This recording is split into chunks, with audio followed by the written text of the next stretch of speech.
Arcana Requiem, Season 2, Episode 4. Requiem Genesis history isn't written in books. It's buried in blood. It opens in silence, just a heartbeat echoing in darkness. Then, a whisper. Do you remember the first time you burned? Kael floats in the mirror realm, suspended above shattered glyphs and flickering memories. His body is cracked glass, his flame flickering like a dying star. Around him, reflections swirl, alternate versions of himself. One dies screaming, another slaughters his guild. One kneels before the nullborn call willingly. Kael clutches his head. He's breaking apart, piece by piece. Then he hears it. Lyra's voice, soft, gentle, calling his name. Cut to the Arcanic Conclave, a secret underground vault where the 5 founding guilds were once formed.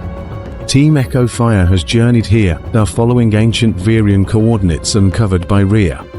They are now deep beneath the surface, standing before 5 statues, each representing the original guild founders: Ember Steel, Hollow Veil, Crishalin, Donspear, and Blackgate. Each founder once wielded a fragment of Requiem, the living leyline entity, leaping within Kael. As Lyra examines the carvings, Rhea deciphers a warning. When the last Virian breaks, the seal between man and God shall be undone, Carrick scarfs. So Kael isn't the weapon. Tesson responds, darkly. He's the lock. A sudden quake shakes the conclave. Tesson's gauntlet pulses violently. Cora freezes eyes wide in prophetic dread. Her hands move in frantic signs. He's coming through. One of the others, a rift opens at the far end of the chamber. From it steps a figure cloaked in deep crimson. His eyes are gold. His aura matches Kael's exactly. But this is not Kael. You're late, the man says, smiling coldly. I'm the first, and I've come to take my brother's place. Flashback. Rhea narrates, as the team tries to comprehend what they're seeing. Years ago, before the Flameburn Wars, Project Requiem was a desperate experiment by the original guilds. A way to bind the leyline collapse using living vessels. They created 6. Kael was the last. The first named as Virian was the prototype. But he was imperfect, too powerful, too emotional. He broke containment and vanished, until now. Azrek walks among the team, analyzing each of them with unnatural calm. He tells Lyra he remembers her through Kael's memories. He tells Garrick that soldiers make poor shields. And he tells Cora that her silence speaks volumes the world isn't ready to hear. Then he kneels and touches the obsidian floor. The conclave awakens. Glyphs across the chamber ignite. The 5 statues crack open, revealing guild relics imbued with raw leyline essence. Azrek laughs softly. They locked me away to protect the world. But Kael was different. He was kind. Lyra, heart pounding, steps forward. Where is he? Azrek frowns. Lost, drifting, but not broken yet. Meanwhile, in the mirror realm, Kael watches Azrek's arrival through a shimmering flame. Sirari returns, her form flickering. She's losing shape now, fading. Kael asks why the first was never mentioned. Sirari replies, because they knew you wouldn't fight the war if you thought you were disposable. Kael screams in fury. White flame erupts from his body and the mirror realm begins to collapse. Sirari, now fully transparent, whispers, if you come back, Kael, you won't be the same. Kael replies, quietly, I don't want to be. Back at the conclave, Azrek unveils a devastating truth. The guilds lied about the origins of magic. The leylines were never natural. They were grown farmed by a lost civilization who used soul seeds to weave spells into the land. The Virians were grafted from these soul seeds. And when Kael ascended in Season 1, it activated the next cycle. Azrek says Kael's return is inevitable, but if it happens now, he'll burn the world down trying to fix it. Unless he has a guide. Azrek places a crystal into Lyra's hands. This is your soul print. He'll know you, but when he touches it, he'll see everything: the guilt, the betrayal, the pain. Can you live with that? Lyra nods, even as her hands tremble. Azrek disappears. The relics remain, Team Echo Fire gathers their gear, ready to make the journey to the Eye of Noxus, the only place left strong enough to cast the resurrection tether. Kael will need to return. But the price, one of them must stay behind to anchor the spell. They draw lots. Tesson wins, but instead of protesting, he simply says, "I was never meant to survive this anyway." Post-credit scene. In a crater far from the Guildlands, a cloaked figure uncovers a glowing sigil carved in Kael's spiral. She lifts her hood. It's Elysia's sister, alive, and behind her stands dozens of Virian fragments, all with Kael's eyes. "They're waking up," she says, "and they remember everything." To be concluded in Season 2, Episode 5, The Eye of Noxus Fractured Flame. Will Kael's soul and the world he tried to save collide?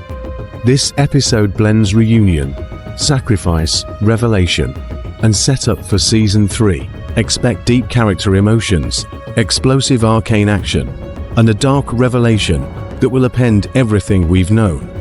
Arcana Requiem, Season 2, Episode 5, The Eye of Noxus. You can't seal a rift without breaking something. Sometimes that something is you. Black stormlight swirls over the Eye of Noxus, a mountain-sized hollow deep beneath the world's crust.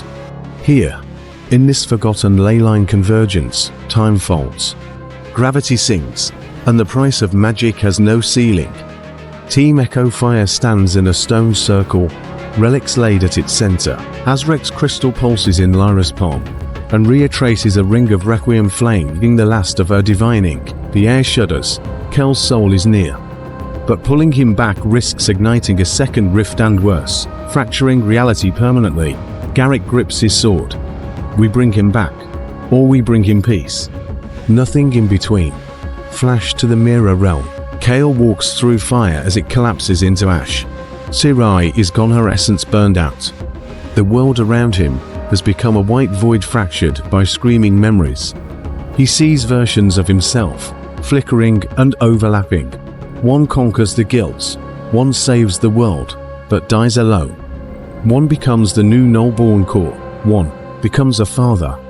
He walks through them all, choosing none. Then he sees it.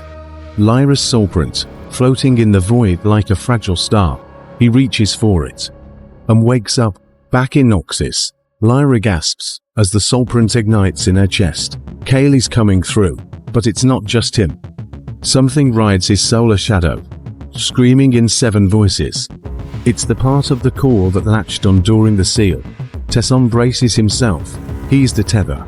He knew this would happen. I've got him. Get ready to fight. Rhea begins the chant. Korra surrounds the circle in silent protection glyphs, and Kael's body manifests slowly, painfully.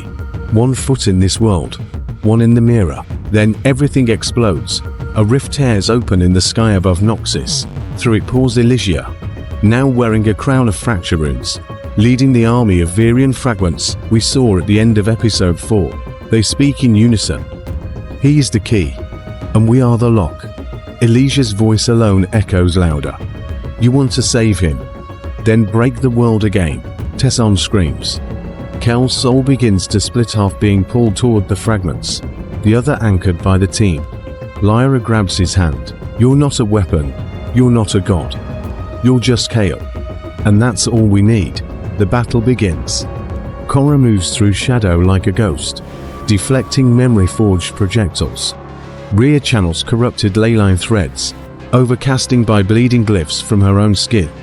Garrick takes on 3 Virian husks at once, his blade cracking from the heat.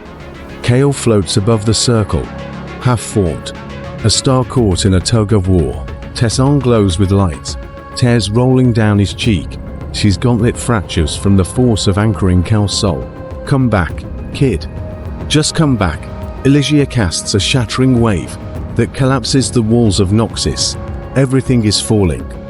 Kael finally reaches Lyra, flesh reconnecting, aura stabilizing. He screams, unleashing a flame that isn't Requiem anymore, it's something new. Blue fire, sentient fire. It forms around him like wings. He lands, fully resurrected eyes glowing with balance. Not white, not black, but blue and gold. You don't own me, he says to the Virian fragments. I write my ending, final confrontation. Kael clashes with Elysia past versus future, design versus choice. He defeats her, but spares her life. She vanishes into the rift again, whispering, "You broke the cycle."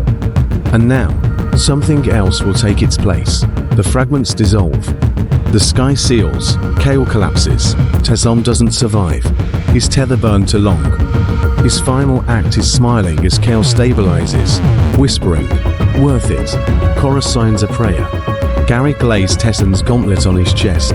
Rhea burns a flame in his name. Lyra holds Kael's hand.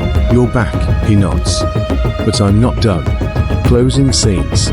Kael visits Tesson's grave. Lyra looks out at the skyline, fire dancing on her fingertips. Korra receives a vision, a star falling. Garrick receives word, Guild Donspear has gone dark.